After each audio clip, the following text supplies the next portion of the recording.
What's up, everybody? Welcome to another edition of Established Run's NBA Injury Report Analysis Show. I'm Drew Dinkmeyer here with Mike Gallagher to walk you through tonight's 8-game slate in the association. Mike, how was the weekend? How are you doing?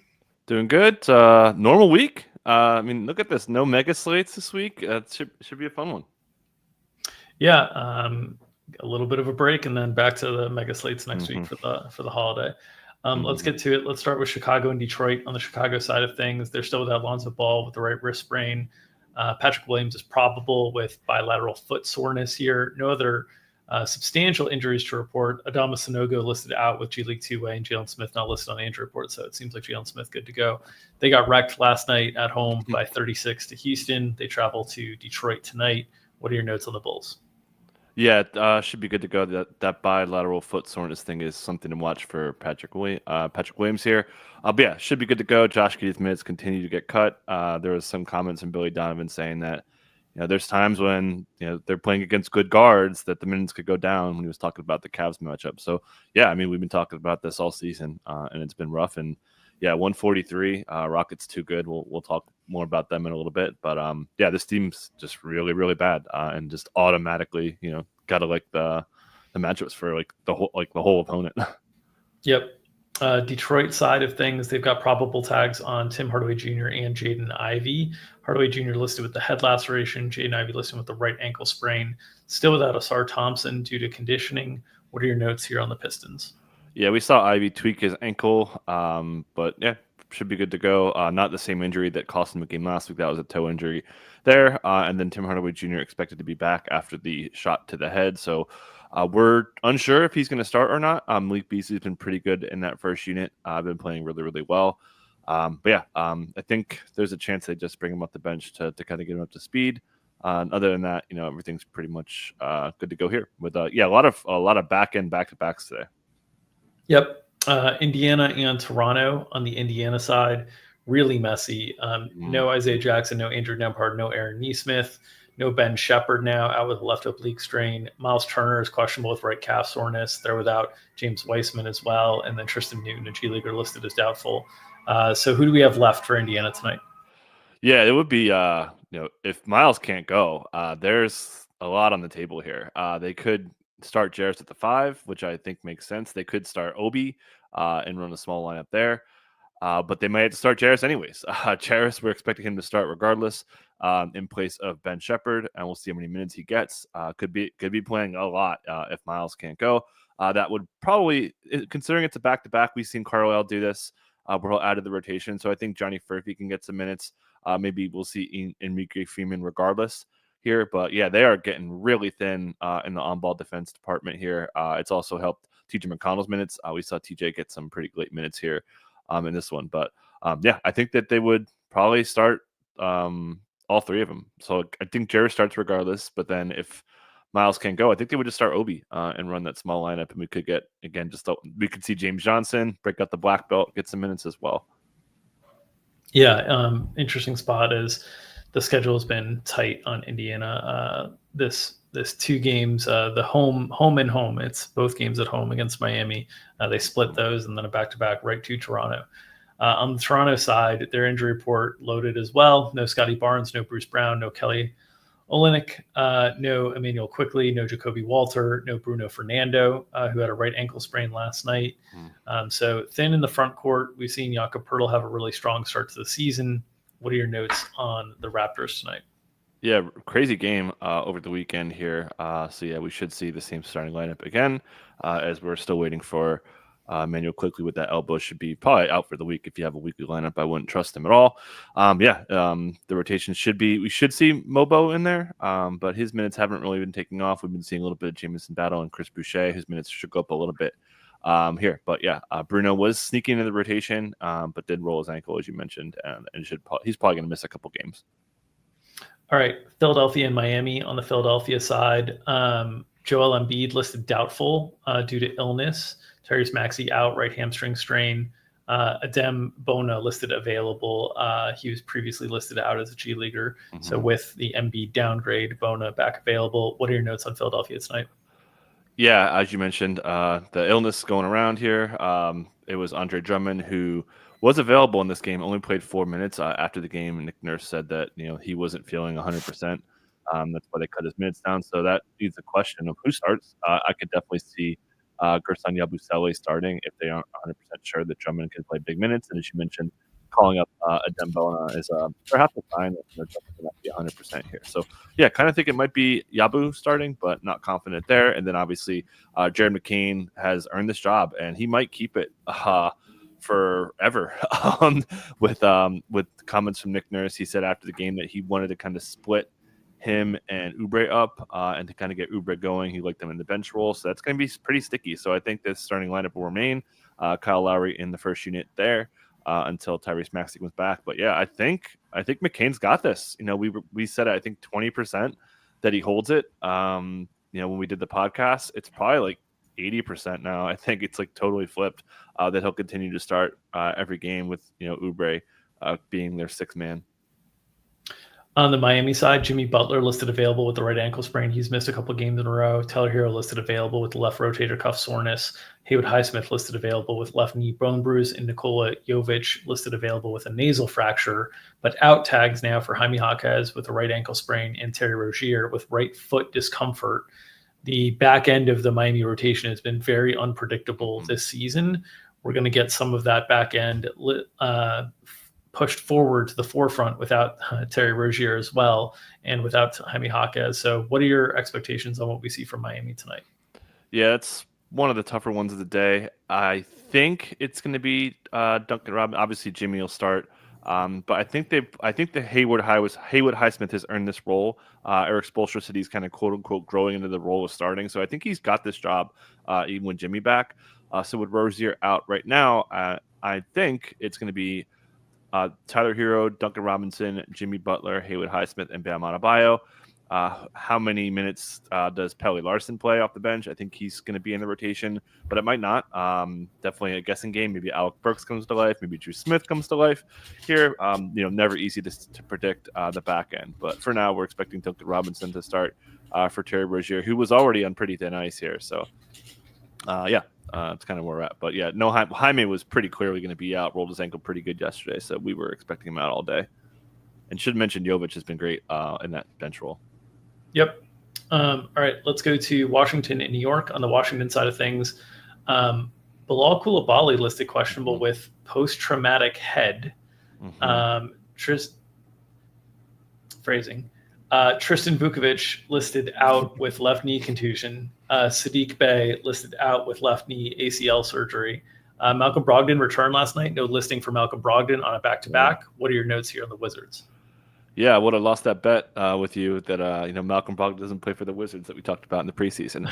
But yeah, surprised no Kuzma listing. That was a little bit surprised. Surprised no Brogdon listing. He said after the game that his wind wasn't back yet.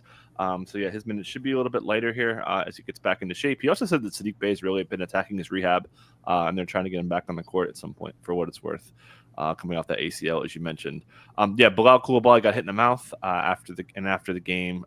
Brian Keefe said that he's didn't have an update, but it didn't sound too concerning. So I think Bilal's in there just after some contact to his mouth. So yeah, and the big news, if Bilal is able to play, the addition of Brogdon made it a 9-man rotation instead of an 8-man rotation. So that impacts the minute ceiling a little bit on all these guys. We had seen like Carrington and Coulibaly getting into the like mid 30s, even in blowout situations. Obviously last night was the front end of a back-to-back, so that impacts it too. But Kispert had been approaching 30.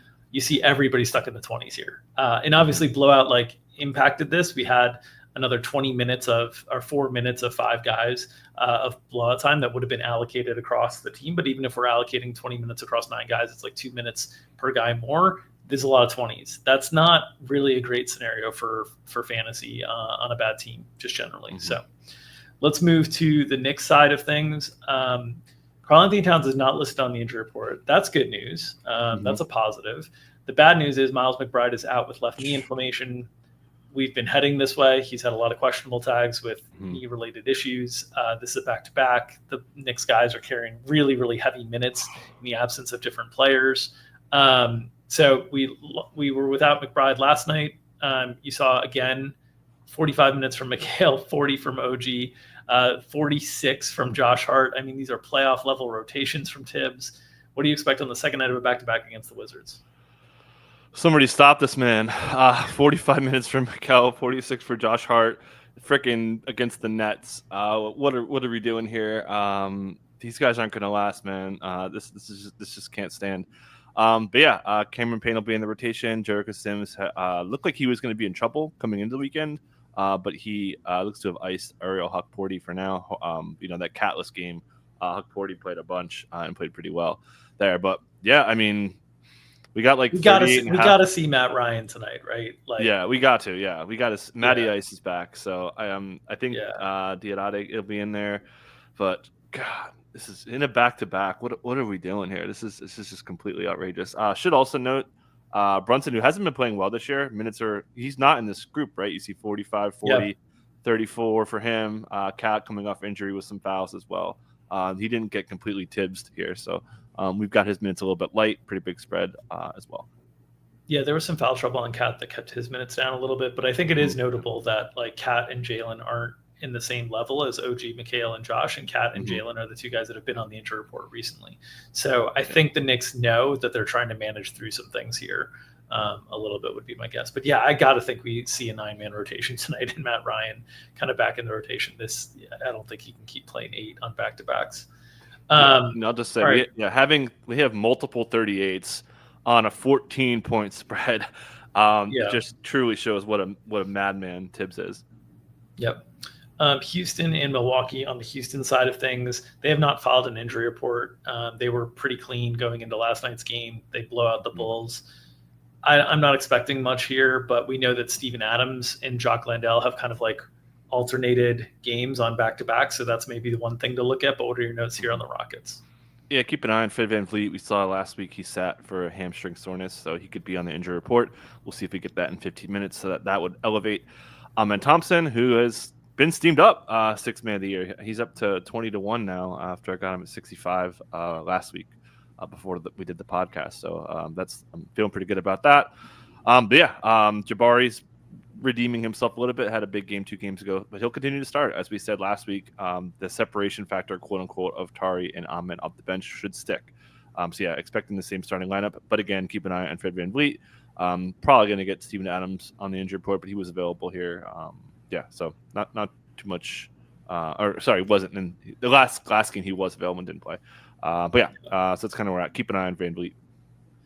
Yeah, the one thing that I'll note, I was a little bit surprised last night. Tari and Amen both played a little bit deeper into blowout than I would have expected. Just giving the front end of a back-to-back. So I don't know I don't know that there's anything to take away from that other than like maybe Udoka is like very aware that there's just not enough minutes for everybody to normally eat, and he's going to let the reserve guys eat a little bit more in blowout situations. But I was kind of surprised when the game was like clearly way out of hand, and Amen and Tari were still kind of hanging around in there. Milwaukee side, 5-game winning streak. They've been playing great. Yeah, they've been great. Milwaukee side, Giannis Antetokounmpo probable right patella tendinopathy. Damian Lillard probable concussion protocol. Still without Chris Middleton and Brian Rollins with that left shoulder instability. Return of Damian Lillard tonight. The big news for the Bucks. That and whatever Doc Rivers wants to talk about regarding the officiating, I'm sure will be the topics of conversation. What are your notes on the Bucks? Yeah, Doc went off for like 5 minutes on the officiating. It is pretty wild, though, that they only went, Giannis doesn't make a free throw, only gets one attempt. And that foul at the end was, quite suspect. But yeah, DeLon should move back to the bench, but DeLon's been playing a lot. So we think he's secured the non-Dames, perhaps get some overlap. We'll see. And then, luckily for us, we were considering taking an AJ Green over, but there was comments from Doc on, I believe, Friday saying that he was, quote, probably doubtful. And then he was, the injury report wasn't saying that. It said he was in. And, we kind of take his minutes down off Doc. So we clown him, but hey, he saved us a bet there. Bobby Portis is back. He's fine. And Dame, we've got a little bit of a minutes cap on him returning from concussion here, having a week off, but could see him play a pretty good bit. Taurean Prince also playing a ton. And then we're expecting Andre Jackson to hold the starting job for now. Yep. All right, let's go to Phoenix and Orlando. On the Orlando side, still no Paolo Banchero. Wendell Carter Jr. listed doubtful, so that's an upgrade for him with the left foot plantar fasciitis. And then just some G Leaguers listed out. we've seen Orlando playing really well on a softer home schedule. Right now they go out on the road, and it's not that bad of a spot because you're getting Phoenix on the second night of a back-to-back here, who's been really beaten down with injuries and had to play kind of fuller minutes yesterday. So what are your expectations for Orlando tonight? Keep on. So I got the Suns up first. So we saw. Get the box here. We saw over the weekend that Wendell Carter Jr. is only doing bike work, so I'm surprised he even got the P tag there. But yeah, they'll Doubtful continue tag. to start. I'm sorry, the doubtful tag. So he's. Sorry, I'm trying to pull this box up here. So expecting the same starting lineup with Tristan Da Silva, man, and freaking Franz is just killing it right now. I wanted to take him most improved last week, and I think I missed my window because he's coming up pretty quick. I think he's up to 15-1 there. But keeping Goga in the starting lineup for sure. Yep, and then the big news for the last couple of games for Orlando, and this was, if I recall correctly, just checking, was this a back-to-back set with Orlando as well? And we saw no. It wasn't? Okay. It was the game before was the back-to-back set. That's what I was going to go. So they played the 12th and the 13th, and then they played on the 15th, and then they've had 2 days off since. The 12th, they played Jonathan Isaac 14 minutes. We were considering some bets for the 22nd that we were like, man, it's the second night of back-to-back. I know they didn't list Jonathan Isaac, but like we got to be careful here. So we ended up holding off on stuff. Isaac then goes out and plays 22 minutes the next night on the second night of back-to-back. Then the matchup against Joel Embiid in Philadelphia, Jonathan Isaac up to 25 minutes. And so we did see in the playoffs last year that they really do prioritize Jonathan Isaac as an impact player because they started him in the playoff series. This year, the early season like minutes management has tracked what they did last season. So we were like, oh, maybe they're just conserving him. Like it's hard to tell. I would say the last 2 games, the 22 and the 25, the 22 on a back-to-back against an indie team that you don't really like, it wasn't super necessary. I get it against Philadelphia that the minutes rise against Joel Embiid, that's the type of player that you want Jonathan Isaac's defensive impact out there for a bunch, but encouraging on both regards. So any notes on Jonathan Isaac? Nope. Yeah, he's been playing great off the bench. So yeah, expecting probably low 20s minutes. I don't think they could do it kind of night in, night out there. Obviously the Suns are, we'll talk about them in a second, but they're not too deep in the wing department right now. Yep.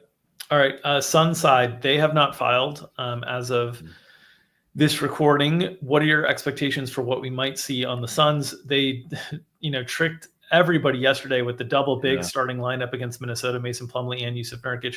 Nurkic early foul trouble limits the minutes, but then he was like, they chose Plumlee over him late in the game. So what are your expectations on what we see from Phoenix in a matchup against Orlando that, historically Orlando's played like bigger lineups, but without Paolo, they're playing pretty normal size lineups. So what are your expectations here? Yeah, I think they go to Okogie. We saw Okogie start a couple games ago. And 2 games in a row now, the Wolves have seen like double bigs and teams adjusted them. Talked about that on Friday. The Keon Ellis wasn't safe. So shout out to me for that one. But I think they go back to Okogie here. There was some comments from Mike Budenholzer a couple games ago saying that he liked him in the starting lineup and earned it. And they want to kind of keep Royce O'Neal off the bench. So expecting that for now. Does Nurk get listed? He had the ankle soreness that cost him some time. I think that he gets a Q tag today at best. Maybe he sits out here in the back-to-back, hasn't been playing well. Yeah, as you outlined, Mason kind of iced him a little bit there. But keep an eye on that. That would also, up also Iguodaro's minutes. Who's been playing a little bit better now. Yep. Okay. Atlanta. Keep an eye on Grayson Allen as well. He's been listed with hamstring stuff, so he could also get a B2B management. Yeah, we've seen some sort of reluctance to let Ryan Dunn's minutes really go. So if they were without like Grayson Allen, if they were without Yusuf Nurkic in the spot, things do start to thin out a little bit. Would you have any more confidence in Ryan Dunn's minutes being let go there? Or are we just in a situation where it's a lot of Plumlee, Iguodaro, Royce O'Neal filling these roles? Yeah, I think it's got a pretty tight range. They don't want to up him too much. I would add that if all those guys are out, I think that Ty Washington would be kind of the next man in there. Okay. Atlanta and Sacramento. Atlanta also on the second night of back-to-back, so they have not filed. Tough loss in Portland last night. They've been kind of working their way through a bunch of injuries with Bogdan Bogdanovic out, with DeAndre Hunter out. We know Clint Capella is always a candidate on back-to-backs to maybe get a tag. So what are your notes on what we might see from Atlanta later today? Yeah, keep an eye on Vit Krejci if he's going to get listed here. Obviously, DeAndre Hunter was rested for the back-to-back, so he should be back. Minutes were pretty light in his return, so we think that they're going to cover the 48 with Zachary Richeche and Hunter, and then we'll see if anyone gets squeezed. If Vit is not listed here, it could be Akeem Wallace getting squeezed. Obviously, David Roddy's already out of the rotation. Larry Nance's minutes are as you mentioned, they had a pretty bad loss last night. Portland does that to some people though. Poor Wolves. But yeah, so yeah, keep an eye on Capella. Keep an eye on Trey too. He had that Achilles tendonitis that kept him out in the Boston game, so he could get listed as well for back-to-back manager. Yeah, real wide range of outcomes on their injury reporting. The timeline on Bogdan Bogdanovic was still a ways away, right? We're not looking for any potential surprises there. Yep. He should be. Yeah, he was a four week timeline, and that was like 2 weeks. So he's got a couple more weeks. 2 more weeks. Okay. Yeah. Sacramento side, Sabonis doubtful, lower back tightness, and this is surprising listing on a number of fronts. One, like tightness is not usually something that is ruled out this quickly, and he's not out; he's doubtful. But two, like Sabonis has just been a guy who's played through everything the last few years. So the combination has me a little bit more skeptical of this doubtful tag than normal doubtful tags. Malik Monk and DeMar DeRozan both listed out here. Lower back recovery for DeMar DeRozan, right ankle sprain for Malik Monk. What are your notes on the Kings? Yeah, De'Aaron Fox. This guy Fox, he's 49, 60 ball, just absolutely nuking and very a favorable matchup against Utah. I called him guard heaven. That was nice for Fox to pop off. But yeah, do they start Trey Lyles again? That's kind of the question here. If Sabonis doesn't play, I think they do. I think that they played well enough with him in there. So yeah, I think that they're going to run the same starting lineup here. Keon Ellis's minutes really, really cratered here as they upped who we call the Jones boys. Isaac Jones is a big. Mason Jones more of a wing. Those guys snuck in there. And then Orlando Robinson did get called up and played here. Been playing a lot. He had a G League back-to-back, and then these games here he's been playing. So, yeah, expecting mostly the same. But, yeah, we landed, I think, at 20 or 21 on Keon Ellis's minutes. Do you have any thoughts there on where to go? It was pretty surprising to see Jordan McLaughlin ice him pretty hard.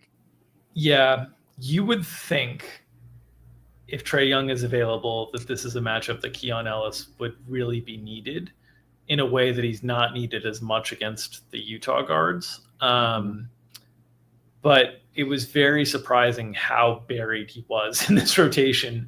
And they've gone really far out of their way to not play him the last couple of games. I mean, starting Alex Len and then the next game being that didn't even make sense to play him as our first big off the bench is just a sign of Mike Brown really reaching for things here. So I don't know. I would think if there was any time for the minutes to come up in a big way, it would be against Trae Young. But it's been it's so crazy how quickly this turned because obviously the season started a month ago. But so 5 weeks ago, 6 weeks ago, we thought Keon Ellis was he was in media day photos with the starters. We thought he was locked into a really big role this year. And now he's everybody's out and he's not playing very much. So it's difficult to decipher for sure. But I understand wanting to be higher than we've been of late because of the matchup, but not knowing how high we can go because they've shown no willingness to really play him of late. Yeah, and should add too that Mike Brown said they're going to try to hide De'Aaron Fox defensively sometimes, which to your point, that makes sense to start Keon for this matchup. So yeah, not a lot of confidence, but I do think Trey Lyles starts. They don't play the matchup game with Capella. Yep. All right, let's move to Golden State and the Clippers, the last game to talk through here. Golden State, not on a back-to-back, but we do have some questionable tags. Steph Curry listed questionable with left knee bursitis. We finally got a few games of Steph into the upper 30s, and all of a sudden he's right back in the injury report of questionable. That's the challenge of age. Kevon Looney, questionable illness. D'Anthony Melton out, left ACL sprain, and Lindy Waters, questionable left knee hyperextension. So what's your read on Golden State's availability tonight? Yeah, I think Lindy might miss this one. I don't have a great read on Steph. There was some comments after the game from Kerr saying it was nice to kind of keep Curry's minutes down. Don't forget, last week he's going to try to map out 34 minutes, he said, for him. But yeah, an opportunity to rest him here. Game got close at the end, but the Warriors kind of had this the whole way. So I think regardless, Brandon Podziemski is going to get the start. We some comments from Kerr saying he's kind of like earned more playing time. So I think Pods gets the start regardless. If Steph can't go, then it's probably Buddy in the first unit there. But yeah, not too much else to add. And yeah, don't have a great read on the illness tag. But yeah, I think Steph's going to be okay. Yeah. Hopeful. I'm just concerned when the minutes pile up and then immediately you get something on the injury report right after it. But that was a really good win from the Warriors at home against the Grizzlies. Grizzlies have been playing well. Clippers, second night of back-to-back. So again, they have not filed. Some notable things from them in terms of like rotation adjustments. Obviously, they started Chris Dunn the last couple of games. They also brought Kevin Porter Jr. as like one of the first guards off the bench last night ahead of Terrence Mann. They were playing Kevin Porter Jr. more with James Harden. This was a comment that Ty Lue had made 2 games ago and then not done until this game. Really disappointing to us as we took a Kevin Porter Jr. under last night. I think we had his minutes projected at 18, so we missed by a big margin. And we just got hooked on the last second shot when he shoots 66%. So it was a tough run out kind of tough run out. We really were low on the minutes. But they also had Mo Bamba back last night. And Mo Bamba was really impactful in the second unit in terms of taking some usage away from Kevin Porter Jr., having some more functional kind of second unit big. That stretched out the rotation to 10. I don't know if Bamba is going to be able to play on the second night of a back-to-back. Yeah. What are your thoughts there on what we expect for the injury report for the Clippers tonight? Yeah, I would expect Bamba to sit. He had knee soreness throughout the preseason. So yeah, he had some comments saying he's not Joel Embiid with the management, which is pretty funny. But so I think he's going to sit. So yeah, I would expect him to be out. But Kai Jones hasn't been playing anyway, so I think they'll run Nick Batum at the 5 and kind of spread the minutes between Coffee. Yeah, Chris Dunn's been great in the first shooting. Expect him to stick, and regardless of who's available. And then, do you think Kevin Porter Jr. has usurped Terrence Mann? This would be a matchup that would be. I mean, if Steph is in, this would be a matchup that would be a little bit more of a Terrence Mann spot than a Kevin Porter Jr. spot. Utah is more of a Kevin Porter Jr. spot, right? Like somebody that can like attack off the dribble is going to give Utah fits. Yeah. Do you think this is matchup based? Do you think this is like, obviously Terrence Mann has gone from losing his starting job to then getting surpassed by Kevin Porter Jr. in the span of like 2 or 3 games here? Yeah. Do you think this sticks? What are your thoughts on kind of that little rotation nuance? Yeah, I think this sticks. I think that Mann's kind of just down bad right now. So I think I haven't looked at their minutes yet. I'll do that in a minute. But yeah, I think they should be pretty close to even. There was some comments from Lou called about a week ago saying that they were trying to run more overlap with Kevin Porter Jr. and Harden. He's going to earn more minutes. So yeah, I think Mann's kind of down bad. Yep. All right, that will do it. We'll get out before the 2:30 injury report drops, so we don't have to rehash anything there. For this edition of Establish Run's NBA Injury Report Analysis Show, as always, appreciate you guys tuning in. If you're interested in checking out any of our premium content, you can go to establishRun.com/NBA-subscribe for more details on our premium product offerings, both on the DFS side and on the prop side of things. If you are not interested in the premium side, you're just along for the free ride, that's cool too. Best way to support our work here is by subscribing to this channel. Really appreciate you guys who subscribe to this channel, who also smash, caress, gently press, whatever you'd like to do to that like button. It's a private moment with you and the like button. We respect it. We just want it to get touched because it needs to be touched in a way that helps circulate the algorithm and feed the algorithm and allows us to feed our families. It allows us to feed you the NBA injury information analysis each and every day so you can set your DFS lineups and your season-long lineups and make your spread bets and your prop bets. So smash, touch, gently caress, whatever you'd like to do with that like button. Nobody's going to tell on you. No. We'll see you next time.